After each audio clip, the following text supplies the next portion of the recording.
I'm launching a carpet cleaning business out of my Tesla, just to prove you don't need a big carpet cleaning van to start a carpet cleaning business. Let me show you exactly what you need. This is a longer video with a lot of really great information. Take a second to subscribe. There's gonna be a lot more coming. All right, today what we're gonna be doing is doing an unboxing of all of the equipment that you need to start a carpet cleaning business. The story is, I started a carpet cleaning business in Northern California, and I'm now expanding my business into Southern California, and I'm opening up a new location here in San Diego. So I went out and I purchased everything that I need in order to make a carpet cleaning business. So I'm gonna be showing you the equipment that I bought for my business, and this is literally everything right here. And the cool thing is that this stuff here fits in pretty much any kind of car, so you don't need to have a big van. And I bought all like the highest quality equipment, and you can definitely save yourself a little bit of money if you buy a couple different things, and I'll go through with that in a minute. So let's get started.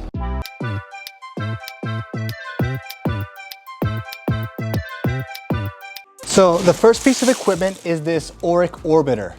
And this is basically an orbital cleaner. It's about 12 or 13 inches at the base, and it really only weighs about 25, 30 pounds.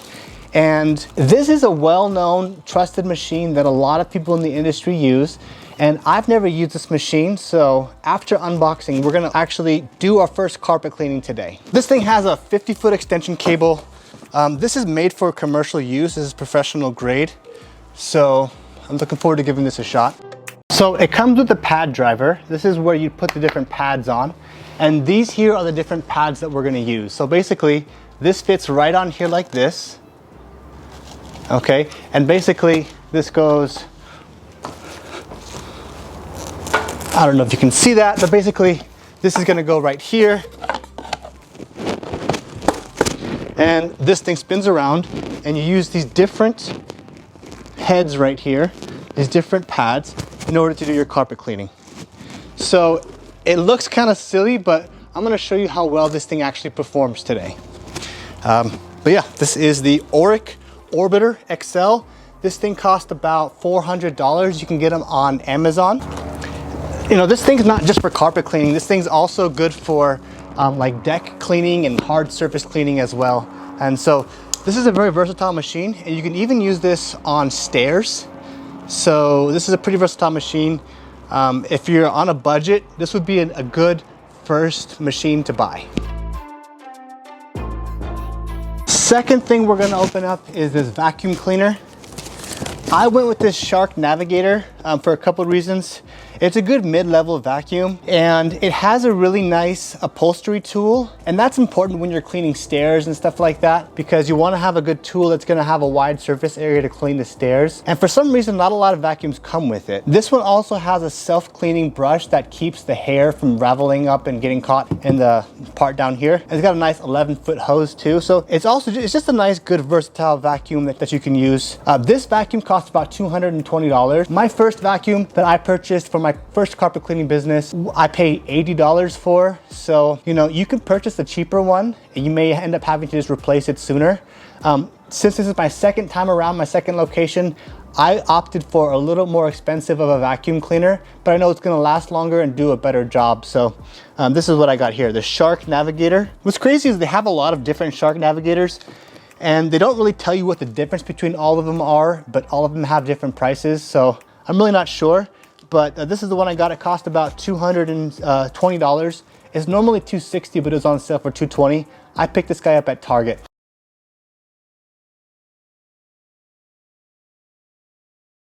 All right, so this is gonna be my vacuum. Pretty lightweight, nice green color, done. The next thing that we're gonna open up is this sprayer. Now this is kind of overkill for most beginners. This costs $200. What you could do to save some money is get a pump sprayer. Most pump sprayers will run you between 30 and 50 bucks. I'd recommend like a 3-gallon pump sprayer. This is an electric sprayer, so it means we're gonna be able to spray a lot quicker, a lot faster, and have to fill up less times. So this is more of an upgrade. If you're just starting out, a pump sprayer would be just fine.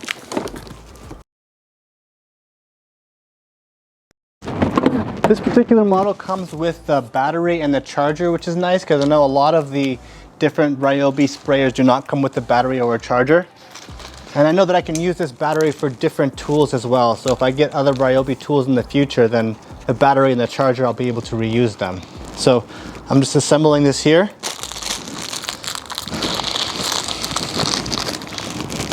This one comes with different, this one comes with a couple different sprayers, replacement nozzles and seals, which is nice. This one, a couple reasons why I got it. Probably the first reason is because it seems to be more powerful than some of the other ones. It has up to 0.6 gallons per minute, and it has an adjustable power right here, so you can, you know, spray lighter or more or farther. It also has an 18-volt battery compared to what a lot of the other ones have, which is a 12-volt battery. So it's going to last longer, be a little stronger. Plus, you know, the Ryobi brand is nice, but they have a couple other different brands. So I don't think you can go wrong. I just think that if you get a cheaper model, then you'll end up having to replace it sooner. So this here costs $200, but again, you could definitely go with the pump sprayer, and that could last you, you know, years. This is going to look a little more professional, work a little bit better. So this is just what I went with this time around. Let's install this battery, although I may have to charge this battery up before I use it. This battery's going to pop right in here. And I assume that's all you got to do. Let's see if we can turn it on. You can hear it pumping. There's nothing in there, so it's not going to stop pumping, but it's working. We have a little bit of a battery charge, so that should be enough to get us through our jobs today.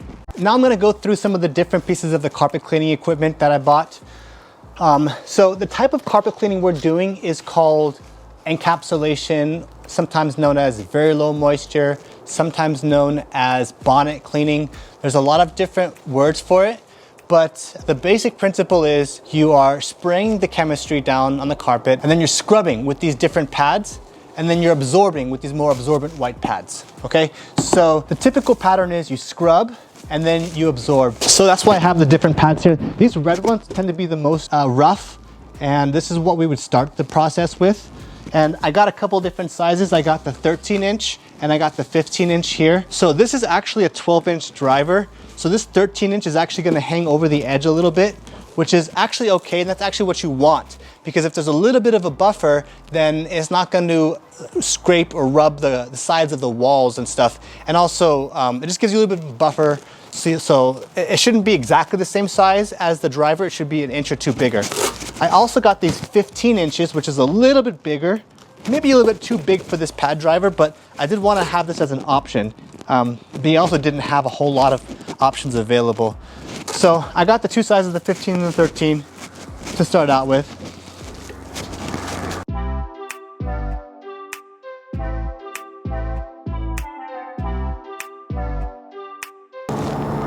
The next pad I got is this scrubber absorbent pad. So if you look, it has this green strip on it, and this green strip is almost like an AstroTurf material. Let me see if I can get it closer for you. It's kind of like an AstroTurf type material, and it's rough and it's made to both scrub and absorb. So this here is like a thick absorbent pad, and then this is a scrubber, so you kind of get two in one. And these pads are double-sided, so you can use them both sides. So these run about $5 each, and they'll last a long time. You can either spray them out with a hose, or you can spray them with a pressure washer. You can also just throw them in the washing machine to clean them off. And they're also very thick and absorbent, so they're made to both scrub and absorb. These pads are also great for carpet. They're very absorbent as well. I haven't used this particular kind, but it seems like it's going to do a much better job of absorbing than some of the other ones. So I'm looking forward to trying this. These are both the 13 size as well, 13-inch size. So I also got this. This is called a carpet brush, and this does a good job of helping to scrub and agitate the carpet and really get those chemicals deep into the carpet fibers. You can see it's not too abrasive, it's not too tough, so it's not going to damage carpets, and it's going to be generally safe for use on most carpets. And this just goes on here on the actual carpet instead of the pad driver. So you take the pad driver off and you put this brush on, and you can use this to scrub and agitate the carpet fibers. I also got this one here. This is an 8-inch, and you can see it looks very similar to this one. The difference is this is an 8-inch, and this can be used for stairs and upholstery. I haven't done a whole lot of upholstery yet, but I do want to start. And since this was only like $5, I figured I would just get one now and then be able to, you know, work my way into upholstery later. Something else you need is a spray bottle for a spotter. So you might put a higher concentrate of chemical here. So if you come across some tough stains, you'll be able to just kind of spot these stains before you clean the entire carpet. So very good to have. I got myself a couple of cloths, a couple of terry cloths. You can use these for blotting. You can use these for, you know, general cleanup of your equipment as well. Just good to have on hand. And of course, I got myself some latex gloves. You know, they have reusable ones, but I just preferred to get myself some of these latex ones so I can just throw them away after they get all gross after using them. And keep these on hand because the carpet chemicals that you're gonna use are very, you know, acidic. And if you touch them, they'll burn your hands. You know, then if you touch your face, it causes all kinds of problems. So get yourself some gloves just to protect yourself, of course. I got myself a little brush here. This brush is good for spotting. So what I would do for spotting is if there's some tough spots that I know they're gonna be a pain to get out, I'm gonna put a higher concentrate of carpet cleaning chemicals here, and then I'm going to use this brush to kind of scrub it in. And it's just a small way to be able to get small spots out. I also got this little brush here. This is for upholstery cleaning. This attaches to a drill. So I can hook this into a drill and this thing spins around and it's gonna clean upholstery. Again, I haven't done a whole lot of upholstery yet, but I do wanna get into it. And I have seen that this tool is good to scrub the upholstery. So I got this as well. Lastly, we're gonna talk about chemicals. Now, I'm not gonna talk about the brand names and the types of chemicals that I'm using because it's really gonna depend on your job that you're doing. Also, I don't wanna endorse anybody without getting paid for it, to be honest. So the key is to get an encapsulation cleaner. This 1 gallon here, it says in this bottle that it's supposed to clean about 10,000 square feet. So it's highly concentrated and you're typically gonna use a couple of ounces per gallon. So maybe you'll use 4 to 6 ounces per house that you're gonna clean. And so that you can see how this thing will last a very long time. Now this stuff is expensive. It costs almost $50 per gallon, but you'll probably only need about 1 gallon per month, depending on how many carpets you're cleaning. So it's not too substantial. I also picked up a spotter. So it says here, rinse-free spot all. And this is gonna be something like a concentrated that I can use for organic stains. It says here, no rinsing required, won't leave residue, and it's okay for synthetic and natural fibers. So this is kind of a good all-purpose spotter, and you know, it's gonna really depend on your preference. And I don't know if I like this product yet, so I don't wanna tell you about it yet. So I'll try it out, and once I find a product that I love, and maybe I'll tell you about which chemicals I'm using then. But you can see here, this is everything we need. I went out and I purchased everything that I need in order to start my carpet cleaning business, and you can see it all here. And the cool thing is that all of this fits inside of a car, so you don't need to have a big truck. You definitely don't need to have a truck mount in order to do your carpet cleaning. And I'm gonna demonstrate today the power that this stuff right here can do to clean your carpets. So without further ado, let's clean our first carpet. First thing we're gonna do is mix the chemicals.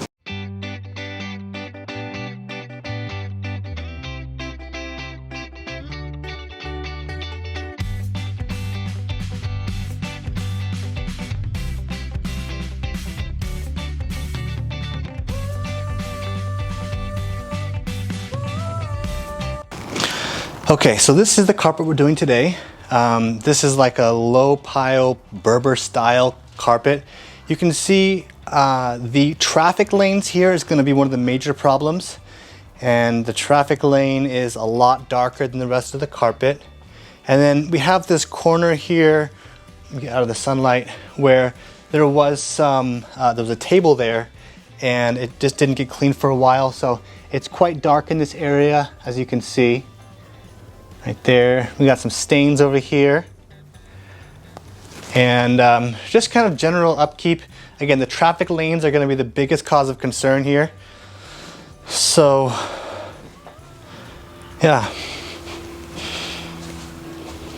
Okay, this low pile fiber in particular is really good for this low moisture method of cleaning, because what happens is if you use a lot of moisture on this stuff, then the moisture just gets soaked into the pad, and then it doesn't ever, and then it has a high chance of what's called wicking. And wicking is when the stains come back the next day because the moisture gets trapped in the pad and just finds its way up towards the top of the carpet in the following day. So this is a great candidate for the low moisture cleaning, and I think we're gonna see some really great results. So with very low moisture method of carpet cleaning, also known as encapsulation, it's really important that you vacuum. A pre-vacuum is mandatory. With hot water extraction, you can actually, some people skip the vacuuming step or they ask the customer to do it. But it's really important that you get a good vacuum when you're doing low moisture, because the machine that we're using doesn't have a built-in vacuum, so you need to do a pre-vacuuming. So I'm gonna do a pre-vacuuming now. Let's go ahead and do it.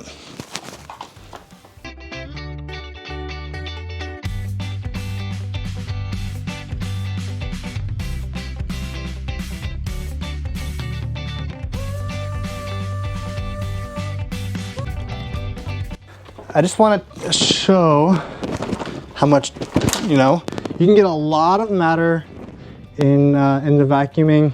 Even if the customer tells you that they already vacuumed, it's always good to do a secondary vacuum, especially if you have a high quality vacuum, because your vacuum might be better than theirs. Their vacuum may not have been changed in a while, so you really can't skip the pre-vacuuming step.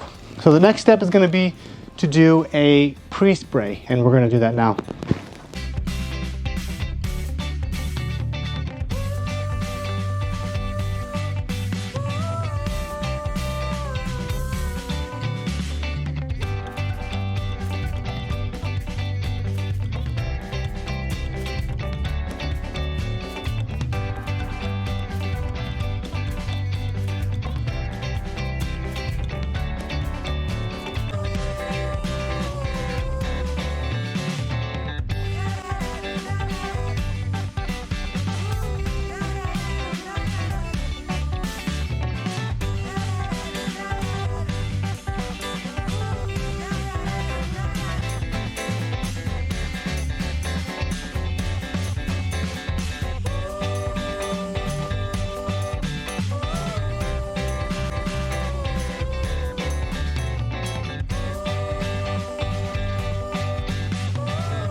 Okay. All right, so now let's check out the bottom and see if we're able to absorb anything. Definitely some dirt there. Now this is the other problem I'm having with this. Same thing with the other style of pad. This is really hard to get on and off. I mean, I could see myself just ruining every one of my pads, basically. So I think I need to have a different type of pad driver, because this is not gonna work long term. But anyways, you can definitely see that a lot of that more darkness came up, and all of that is really just dirt. If I were to rinse that clean, you'd see that a lot of that would be dirt just coming off of there. So you can see there's definitely even a lot more dirt came up here. A spot remover here on a couple of these spots here. Oops.